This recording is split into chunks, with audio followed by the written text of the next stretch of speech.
나는 전능하신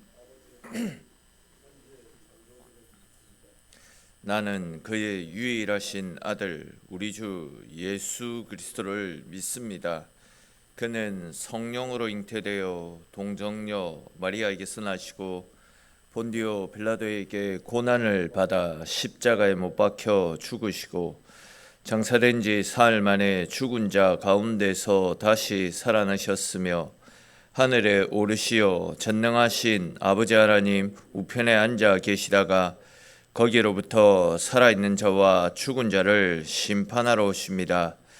나는 성령을 믿으며 거룩한 공교회와 성도의 교제와 죄를 용서받는 것과 몸의 부활과 영생을 믿습니다. 아멘. 우리 찬송 같이 드리겠습니다. 찬송가 287장입니다.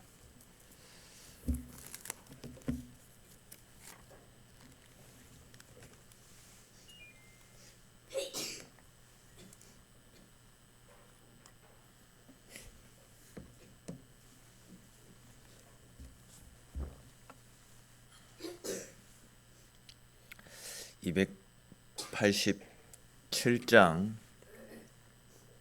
찬송 드리겠습니다. 287장입니다. 예수 앞에 나오면 죄사함 받으며 주의 품에 안기어 편히 쉬리라. 우리 주만 믿으면 모두 구원 얻으며 영생 복락 면류관 확실히 받겠네. 예수 앞에 나와서 은총을 받으며 마음의 기쁨 넘치어 감사하리라. 우리 주만 믿으면 모두 구원 얻으며 영생 복락 면류관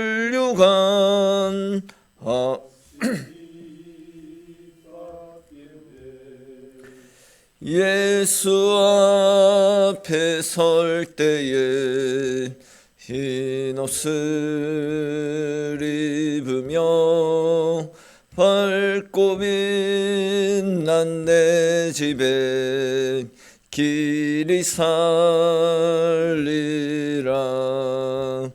우리 주만 믿으면 모두 구원 얻으며 영생 복락 면류관 확실히 받겠네.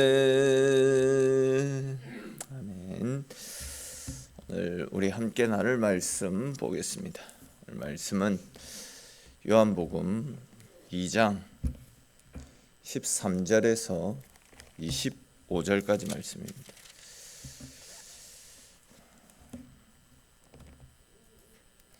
(2장 13절에서 25절까지) 말씀입니다.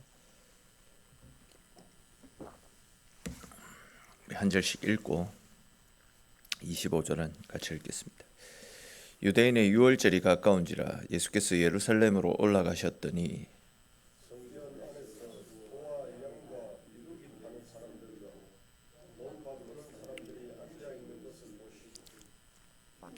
노끈으로 채찍을 만드사 양이나 소를 다 성전에서 내쫓으시고 돈 바꾸는 사람들의 돈을 쏟으시며 상을 엎으시고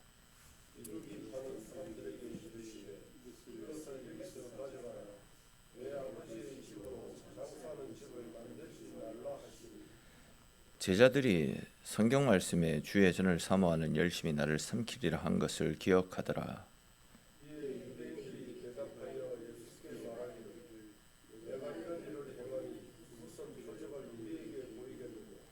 예수께서 대답하여 이르시되 너희가 이 성전을 헐라 내가 사흘 동안에 일으키리라.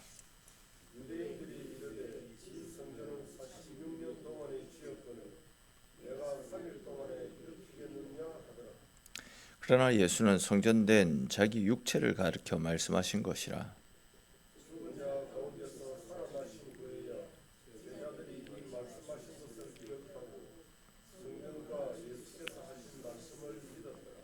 유월절에 예수께서 예루살렘에 계시니 많은 사람이 그의 행하시는 표적을 보고 그의 이름을 믿었으나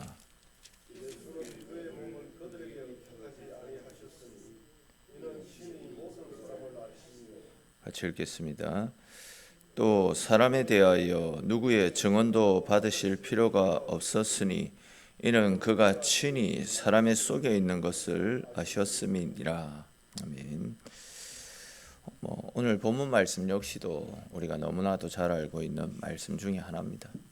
오늘 본문 말씀을 성경에서는 이제 성전 정화 사건 그렇게 표현하고 있는데 이 성전 정화 사건에 대해서 조금 더 자세히 살펴보겠습니다. 아시는 대로 이제 이스라엘 사람들은 유월절, 또 77절, 초막절 이렇게 3대 절기가 되면 12살 이상의 모든 남자들은 예루살렘 성전으로 와서 하나님께 제사를 지내며 하나님께 얼굴을 보여라 라고 그렇게 율법에 명시되어져 있지 않습니까? 오늘 보면 12절에 나타나고 있듯이 예수님께서도 유월절 명절을 율법에 기록된 그 말씀을 따라 유월절 명절을 지키기 위해 예루살렘으로 올라와 오셨습니다. 그리고 이제 예루살렘 성전 안에서 소와 비둘기 파는 즉 짐승을 파는 사람들과 돈 바꾸는 사람을 보시더니 크게 화를 내시면서 노끈으로 채찍을 만들어서 짐승들을 내쫓고 또 돈 바꾸는 사람들의 돈을 쏟으시고 상을 엎으시면서 난동 아닌 난동을 부리시는 장면이 나타납니다.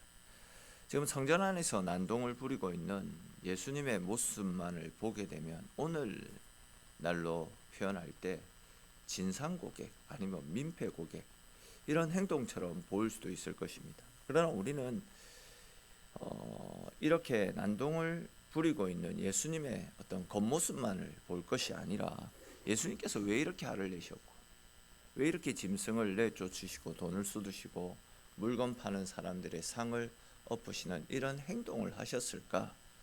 그 부분에 대해서 살펴볼 필요가 있습니다. 당시 기록에 의하면 6월절에 예루살렘 성전에서 제사를 지냈던 인원이 대략 한 200만 명 정도에 이르렀다라고 하니까 이 사람들 중에서 가족들 단위로 떼고 해도 최소 몇십만 명 이상에게 이렇게 짐승을 팔지 않았겠습니까? 그 수입이 얼마나 많았겠습니까? 거기에 대해서 이제 21살 이상의 남자들은 성전세를 내야만 했습니다. 그런데 이제 당시에 그 예루살렘 안에서나 또 세계적으로 유통되어지던 화폐는 로마 황제의 얼굴이 그려져 있었더랬습니다. 그러다 보니까 이제 제사장들은 아니 너희들 하나님 앞에 드리는 예물을 로마 황제의 얼굴이 그려진 이런 동전을 내어서야 되겠느냐라고 이야기하면서 강제적으로 자기네들이 만들어 놓은 어떤 화폐로 교환하도록 했습니다. 그렇게 해서 이제 로마 돈에서 이제 자기들이 만든 그 돈으로 한전을 하는데 필요한 수수료를 또 굉장히 많이 받아서 챙기는 그런 일들이 있었더랬습니다. 이제 그렇게 불이한 방법으로 짐승을 팔고 돈을 교환해서 생겨나는 모든 수익들은 자기네들이 로마 정부에다가 돈을 주고 대제사장의 직책을 사왔기 때문에 자기들도 돈을 지불했던 그 뒷돈을 챙겨야 되지 않겠습니까? 그러니까 자기들의 부정한 수입으로 그 모든 돈들이 다 사용이 되어졌던 것입니다. 다시 말해서 그들은 하나님께 예배를 드리고 예배를 통해서 하나님을 만나는 거룩한 성전을 그냥 자기들 배를 불리는 욕심을 충족시키는 돈벌이 수단으로 사용하고 있었던 것입니다. 겉으로 볼 때는 분명히 하나님 앞에 예배를 드리고 제사를 지내는 곳이었지만 그 중심에는 하나님 앞에 예배 드리는 것, 거룩한 것, 이런 건 남아있지 않았습니다. 성전은 돈 버는 곳, 성전은 어리석은 백성들 등쳐서 내 수입을 올리는 곳, 이런 곳으로 전락해버리고 말았다라는 거죠. 오늘 표현에 나타나고 있는 것처럼 하나님의 집이 강도의 소굴로 바뀐 그런 상황이었습니다. 이에 예수님께서 크게 화를 내시면서 그들을 성전에서 내어 쫓으셨던 겁니다. 알고 계시듯이 하나님은 우리 몸이 하나님이 거하시는 거룩한 성전이다, 이렇게 말씀하셨습니다. 즉 우리 몸은 성전입니다. 그렇기 때문에 우리는 오늘 본문 말씀을 보면서 하나님의 성전이라고 말을 하면서도 하나님의 영광보다는 내 욕심을 앞세우고 내 이익만을 쫓아 살아가느라고 점점 더럽혀져 가고 있는 성전된 우리네 삶을 거룩하고 정결하게 변화시켜 나가는 것이 얼마나 중요한 것인지를 새롭게 깨달을 수 있어야 될 것입니다. 그렇습니다. 여러분, 우리 몸은 하나님이 하나님이 거하시는 거룩한 성전이기 때문에 우리네 삶 역시도 성전답게 항상 거룩하게, 항상 정결하게 갖고 나갈 수 있어야 됩니다. 우리 속에 내 어떤 욕심이나 나의 정욕이 자리 잡지 않도록 언제나 말씀으로 우리의 삶을 정화시켜 나가는 그런 삶이 되어져야 됩니다. 오늘 본문을 통해서 우리에게 보여주신 것처럼 우리들도 성전된 우리의 삶을 성전답지 못하게 만드는 것들이 있다면 버릴 것은 과감하게 버려야 되고 내쫓을 것은 또 과감하게 내쫓으면서 우리의 삶을 하나님이 거하시는 성전답게 변화시켜 나갈 수 있어야 된다는 거죠. 그것이 바로 하나님께서 우리에게 원하시는 삶의 모습이고, 그렇게 우리의 삶이 성전답게 세워질 때에 내 안에 역사하시는 성령께서 내 안에서 우리의 삶을 거룩으로 생명으로 이끌어 가실 것이고, 또 그렇게 성령께서 우리의 삶을 또 우리의 나아갈 바들을 가르치시고 이끌어 가실 때 우리의 삶 역시도 주님께서 주시는 평안 속에서 승리의 삶을 살아갈 수 있게 되는 것입니다. 오늘 나눈 말씀들을 기억하시면서 언제나 말씀으로 또 기도함으로 성전된 우리의 삶을 성전답게 변화시켜 나가실 수 있는 저와 여러분들이 되시기를 바랍니다. 또 이제 이어지는 말씀에도 보시면 이렇게 예수님께서 성전을 정화시켜 나가는 이 일을 행하시자 그 모습을 보았던 유대인들이, 즉 성전에서 부당한 수입을 올리고 있었던 이 종교 지도자들이 예수님께 따지고 들어오는 장면도 나타나고 있지 않습니까? 그들은 예수님을 향해서 네가 성전을 정화하고 또 네 말에 내 아버지의 집을 장사하는 집으로 바꾸지 말라고 하는 것을 보면 네가 무슨 뭐 좀 선지자쯤 되는 모양인데 그러면 네가 선지자라는 증거를 보여봐라. 그러지 않으면 너는 하나님을 아버지라고 부르고 성전을 더럽힌 죄로, 즉 신성 모독죄로 처벌을 받게 될 것이다. 이런 뉘앙스로 이제 예수님을 몰아붙이고 있는 것을 볼 수 있습니다. 그러자 이제 예수님께서 그들에게 뭐라고 말씀하십니까? 19절에 기록된 말씀처럼 너희가 이 성전을 헐라 내가 사흘 동안에 일으키리라 라고 말씀하고 있습니다. 즉 너희가 나보고 내가 선지자라는 증거를 보여봐라고 했는데 그 증거는 너희가 나중에 성전된 나를 죽일 것인데 너희가 죽인 내가 다시 사흘 만에 살아날 것이다. 그것이 바로 내가 성전의 주인이신 하나님의 아들이라는 증거가 될 것이다. 다시 말해서 종교 지도자들은 예수님에게 선지자라는 증거를 보여달라라고 따지고 들어왔는데 예수님은 당신이 이 종교 지도자들에 의해서 죽임을 당했다가 3일 만에 다시 살아나시는 부활사건, 그 부활사건을 통해서 당신이 선지자보다도 더 위대한 하나님의 아들이심을 보여주실 것이다. 이렇게 말씀을 하셨던 겁니다. 그러니까 이제 예수님은 지금 이 공생이 초창기 아닙니까? 공생이 초창기 때부터 해서 당신의 십자가의 죽으심 또한 부활하심을 말씀하시면서 예수님 당신이 하나님의 아들이심을 이렇게 초창기 때부터 알려주신 것을 볼 수 있습니다. 자, 그런데 이렇게 예수님께서 종교 지도자들이 성전이신 예수님 당신을 짓밟고 또 십자가에 매달아 죽일 것이지만 죽는 것으로 끝나지 않고 3일 만에 부활할 것이고, 즉 훗날 일어나게 될 십자가와 부활 사건을 말씀해 주심을 통해서 당신이 하나님의 아들이심을 보여주시겠다, 이렇게 말씀을 하셨잖아요. 자, 이 말씀을 들었던 당시 종교 지도자들이 어떻게 반응하고 있습니까?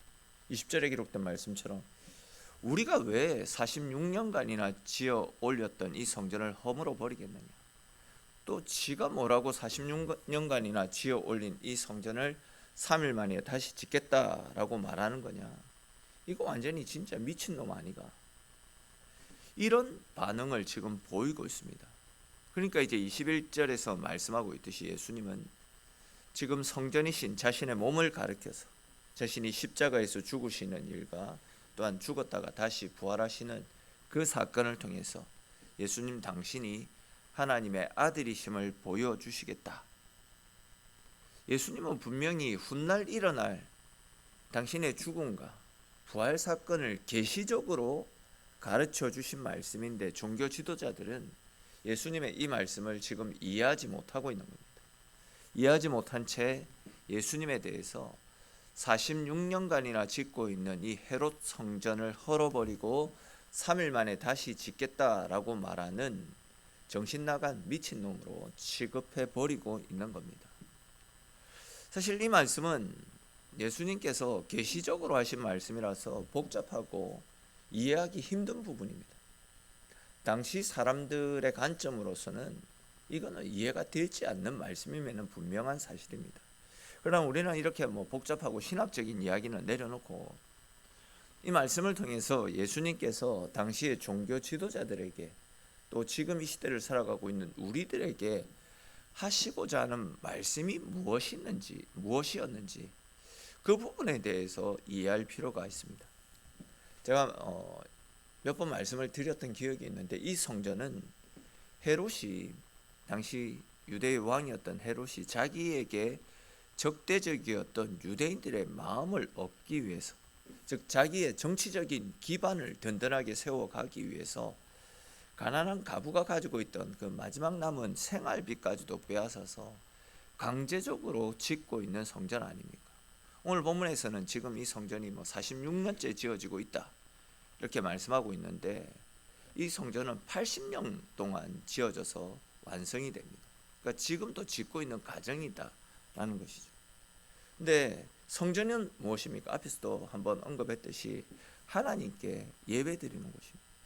또 하나님 앞에 기도드림으로써 우리가 가진 죄의 문제를 사함받고 영생을 선물로 받는 곳인데, 지금 헤롯에 의해서 지어지고 있는 이 성전은 하나님 앞에 예배드리는 예배의 중심, 예배의 본질이 사라진, 그냥 돈벌이 수단으로 전락해버린 타락한 곳 아니었습니까?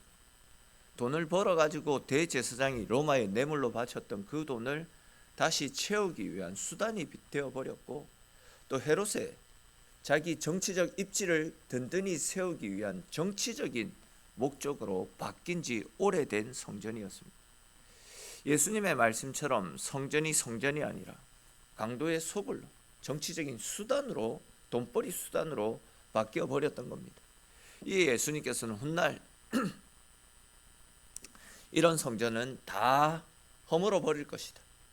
그리고는 이제 예수님이 머리가 되고 그분을 믿고 따르는 사람들이 모이는 새로운 성전, 즉 주님이 주인 되시는 신약교회가 세워지게 될 것이다 라는 사실을 오늘 말씀을 통해서 그 시대의 사람들에게 이미 가르쳐 주셨던 것입니다. 그리고 실제로 로마에 의해서 이 성전이 다 허물어져 버리지 않았습니까?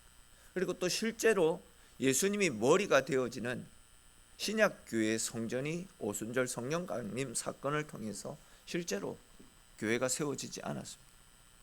그렇습니다. 여러분, 결국은 주님이 주인 되시지 않고 인간의 욕심을 따라 세워지는 교회, 또 주님은 온데간데 없이 사람이 중심이 되고 사람이 주인된 교회, 무엇보다도 교회의 머리 되시는 예수님은 온데간데 없이 사람의 마음을 기쁘게 하고 또 사람의 귀에 듣기 좋은 소리만 외치는 교회, 이런 교회는 절대 주님이 기뻐하시지 않습니다.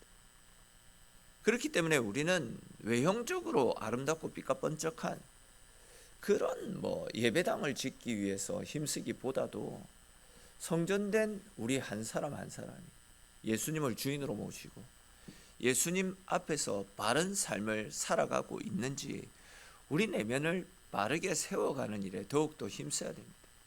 교회의 복음이 자리 잡고 예수님의 이름이 날마다 선포되어지고 예수님을 중심으로 해서 예수님이 주인 되시는 그런 교회를 세워나가기 위해서 힘을 쏟아야 된다는 거죠. 다시 말해서 우리의 인생을 하나님의 말씀을 기초로 해서 예수 그리스도가 중심이 되고 또 주인 되시는 새로운 인생으로 세워갈 수 있어야 됩니다. 그렇게 성전된 우리들이 우리 스스로가 먼저 말씀 앞에 주님을 중심으로 우리 삶을 세워나가게 될 때 그런 우리들이 함께 세워가는 교회가 주님의 은혜 가운데 든든하게 거룩하게 세워질 수 있게 되는 것 아니겠습니까? 다시 말해서 그렇게 하게 될 때에 교회가 교회답게 은혜 가운데 세워지게 될 것이고 우리의 삶 역시도 주인 되시는 주님의 은혜 속에서 주의 도우심으로 말미암아 든든하게 세워지게 되는 것입니다. 그러므로 오늘 나눈 이 말씀들을 꼭 기억하시면서 언제나 예수님을 기초로 성전된 우리의 삶을 거룩하고 진실하게 세워나갈 수 있는, 그래야 우리들이 바탕이 우리들의 그런 모습이 중심이 되어지고 또한 예수님이 우리의 교회의 또 중심이 되어지는 건강하고 아름다운 교회를 세워나가는 우리가 되어질 수 있기를 주님의 이름으로 축원합니다. 기도드리겠습니다. 하나님, 오늘도 주의 백성들을 주님의 자리로 불러주시고 주의 말씀과 기도로 또 주님과 함께 하루를 열어갈 수 있도록 은혜 베풀어 주셔서 주님 고맙고 감사합니다. 오늘 말씀을 통해서 하나님이 중심되지 않고 예수 그리스도가 중심이 되지 않는 교회는 주님의 마음을 기쁘시게 할 수 없다라는 사실을 우리가 함께 살폈습니다. 아무리 80년간 지어지고 아무리 수많은 돈을 들여서 외형이 아름답고 크게 지어진 성전도 예수님이 주인 되시지 않을 때에는 한순간에 순식간에 무너질 수밖에 없다라는 것을 우리가 잘 알고 있습니다. 오늘 주신 말씀을 기억하면서 성전된 우리의 삶을 예수 그리스도의 말씀을 기초로 또한 예수 그리스도가 우리의 삶의 중심이 되게 하셔서 언제나 주님을 주인으로 모시고 주님의 뜻대로 말씀을 따라 우리의 삶을 세워나갈 수 있도록 주님 도와주시옵소서. 그렇게 주님이 주인 되시는 우리들 한 사람 한 사람이 함께 주님을 중심으로 세워져 감을 통하여서 우리 교회 역시도 주님의 은혜 가운데 더욱더 든든하고 더욱더 아름답게 성전답게 세워져가는 그런 우리 교회가 되어질 수 있도록, 그리하여 이 시대에 길을 잃고 방황하는 사람들에게 복음의 빛을 환하게 비춰서 그들을 주님께로 인도하는 일에도 귀하게 쓰임받는 우리 교회 우리 성도들 될 수 있도록 주님 은혜 베풀어 주시옵소서. 그러한 은혜를 사모하는 주님의 백성들이 새벽을 깨우며 주님의 자리에 나왔습니다. 이 시간에도 우리가 기도하며 하나님 찾을 때에 우리의 소원에 응답하시는 크신 하나님의 사랑을 새롭게 누리며 돌아가는 복된 시간 되어지도록 하나님 함께 하시고 붙잡아 주시기를 소망합니다. 모든 말씀 살아계신 우리 주 예수님의 이름으로 기도드립니다. 아멘.